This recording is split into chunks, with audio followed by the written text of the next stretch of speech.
नमस्कार मित्रांनो, सेवा अकॅडमीमध्ये आपलं सहर्ष स्वागत आहे. मित्रांनो, महाराष्ट्र लोकसेवा आयोगामार्फत गट क ची परीक्षा जी काही झालेली आहे नुकतीच, तर त्याची इतिहासाचे प्रश्न आता या व्हिडिओमध्ये आपण बघणार आहोत. तर वेळ न घालवता मी सुरुवात करतोय. पहिला प्रश्न, हा सेट तुमच्या माहितीसाठी सेट बी आहे आणि सेट बीचा पेपर डिस्क्रिप्शन बॉक्समध्ये जी काही लिंक आहे त्या लिंकवर दिलेलं आहे, तिथून तो डाउनलोड तुम्ही करू शकता. पहिला प्रश्न, सत्यशोधक जलसा या कला प्रकाराशी पुढीलपैकी कोण संबंधित नव्हते?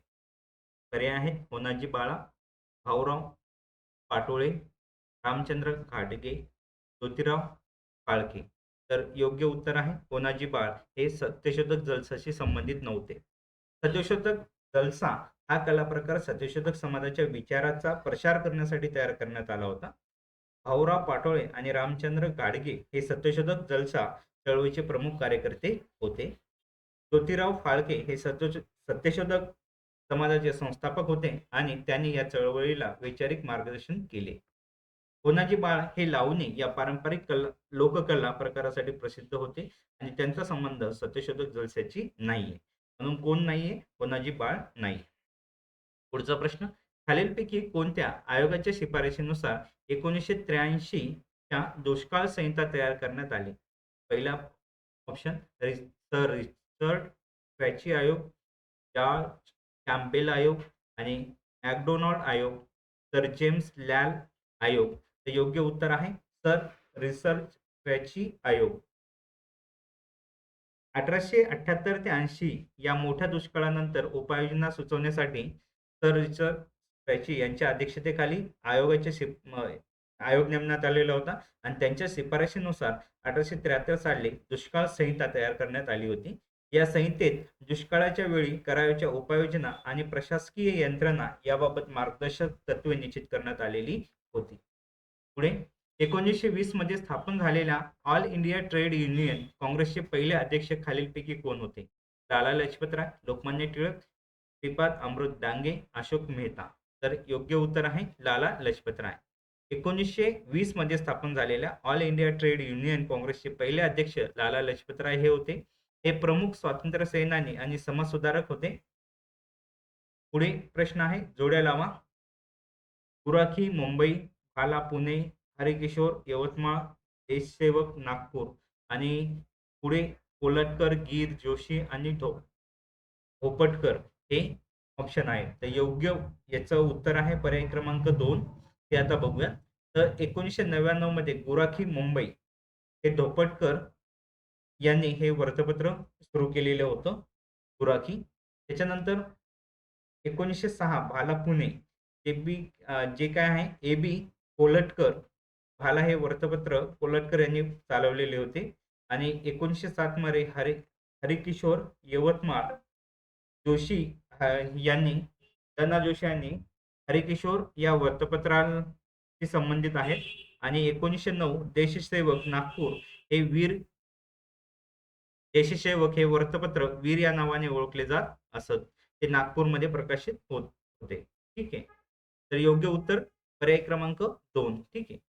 पुढे, कंपनी सरकारने आपल्या सैनिकासाठी उपलब्ध केलेल्या एनफील्ड रायफल हाताळण्यासाठी खालीलपैकी कोणत्या शहरात प्रशिक्षणाची व्यवस्था केलेली होती? अंबाला, कलकत्ता, सियालकोट, डमडम. तर योग्य उत्तर आहे पर्याय क्रमांक 3 म्हणजे ए, बी, डी.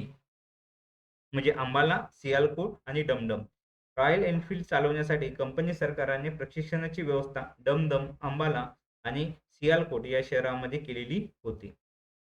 दमदम हे विशेषतः ओळखले जाते कारण तिथे रायफलच्या काडतुसाचे बनवल्या जात होत्या. रायफलच्या काडतुसे बनवल्या जात होत्या आणि त्याविषयी शंका निर्माण झाली होती आणि त्या गोमांस आणि डुकराच्या चरबीने लेपित आहेत. त्यामुळेच 1857 च्या उठावाची ठिणगी पेटलेली होती.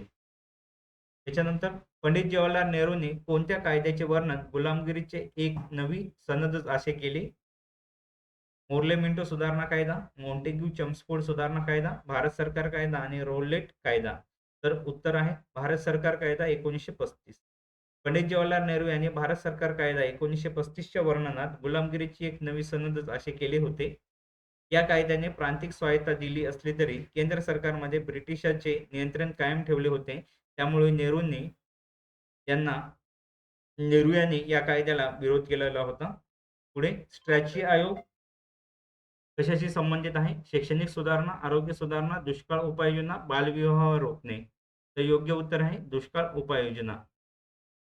स्ट्रॅची आयोग 1978-80 च्या मोठ्या दुष्काळानंतर दुष्काळ निवारणासाठी उपाययोजना सुचवण्यासाठी नेमण्यात आला होता. या आयोगाने दुष्काळाचा सामना करण्यासाठी धोरणे आणि उपाययोजनांची शिफारस केली. पुढे कोणत्या व्हाईसरॉयच्या कालखंडात जिल्हा लोकल बोर्डची स्थापना झाली? लॉर्ड रिपन, लॉर्ड लेटन, लॉर्ड कर्झन, लॉर्ड वेलेस्ली. तर योग्य उत्तर आहे लॉर्ड रिपन. लॉर्ड रिपन यांच्या व्हाईसरॉय पदाच्या काळात म्हणजे 1982 मध्ये स्थानिक स्वराज्य संस्थांना प्रोत्साहन देण्यासाठी जिल्हा लोकल बोर्डची स्थापना झाली. रिपन यांनी स्थानिक स्वराज्य स्थापनेच्या विकासासाठी महत्त्वपूर्ण पावले उचलले, त्यामुळे त्यांना स्थानिक स्वराज्याचे जनक असेही म्हटले जाते. पुढे खालील विधाने वाचून व्यक्ती ओळखा. पहिलं विधान आहे सरोजिनी नायडू यांनी हिंदू मुस्लिम ऐक्याचे राजदूत म्हणून यांचा गौरव केला. कोणाचा केलेला आहे? ते सर सय्यद अहमद खान, मौलाना अब्दुल आझाद, मोहम्मद अली जिन्ना आणि मोहम्मद इक्बाल. आणि दुसरं विधान आहे मी प्रथम राष्ट्रवादी, नंतर राष्ट्रवादी आणि शेवटी राष्ट्रवादी. हे विधान कायदेमंडळातील भाषणात कोणी केले? तर योग्य उत्तर आहे मोहम्मद अब्दुल कलाम आझाद यांनी, मौलाना अब्दुल कलाम आझाद यांनी हे विधान केलेलं आहे. काय की सरोजिनी नायडू हे हिंदू मुस्लिमांचे ऐक्याचे दूत म्हणून त्यांचा गौरव केलेला आहे. त्याच्यानंतर मी प्रथम राष्ट्रवादी, नंतरही राष्ट्रवादी आणि शेवटी राष्ट्रवादी असे विधान कायदेमंडळात त्यांनी त्या भाषणामध्ये केलेलं आहे. सरोजिनी नायडू यांचे हिंदू मुस्लिम ऐक्य म्हणून राष्ट्रदूत म्हटले आहे ते मौलाना अब्दुल कलाम आझाद यांनी. आणि दुसरं विधान मौलाना अब्दुल कलाम आझाद यांनीच केलेले आहे. कायदेमंडळातील भाषण केले होते. ते एक प्रख्यात स्वातंत्र्य सेनानी आणि भारतीय राष्ट्रीय काँग्रेसचे महत्त्वाचे नेते होते. पुढे प्रार्थना समाजाच्या माध्यमातून खालीलपैकी कोणत्या सामाजिक कार्य करणाऱ्या संस्था स्थापन झाल्या? Social service league Joshi, servant of India society Gokhale, Arya Samaj Dayanand Saraswati, different class mission वीरा शिंदे. ते योग्य उत्तर आहे पर्याय क्रमांक 4. बघा, प्रार्थना समाजाच्या माध्यमातून servant of India society Gopal Krishna Gokhale यांनी स्थापन केली. ते प्रार्थना समाजाच्या विचारातूनच प्रेरित होते. आर्य समाज स्वामी दयानंद सरस्वती यांनी स्थापन केला. जरी ते थेट प्रार्थना समाजातून नसला तरी धार्मिक आणि सामाजिक सुधारणेच्या विचारावर आधारित होता. डिफरेंट क्लास मिशन वीरा शिंदे यांनी स्थापन केले, जे प्रार्थना समाजाचे कार्यकर्ते होते आणि अस्पृश्याच्या हक्कासाठी कार्य करत होते. या समाजाचे कार्य करणाऱ्या संस्था स्थापन झाल्या म्हणजे आर्य समाजाच्या माध्यमातून. ठीक आहे. आता तो काही सोशल सर्व्हिस लिंक ही जी काही संस्था आहे, नामदार नम नाम जोशी यांनी स्थापन केली. ते कामगार चळवळीचे महत्त्वाचे नेते होते. त्यांचा थेट संबंध प्रार्थना समाजाच्या स्थापनेशी नव्हता. म्हणून पर्याय क्रमांक जो काय आहे 1 सोडून, सोशल सर्व्हिस लिंक सोडून बाकी सर्व. ठीक आहे. आता हे भूगोलचे प्रश्न झाले, ते पुढच्या व्हिडिओमध्ये बघूयात आपण. ठीक आहे. चला भेटूयात पुढच्या व्हिडिओमध्ये लगेच.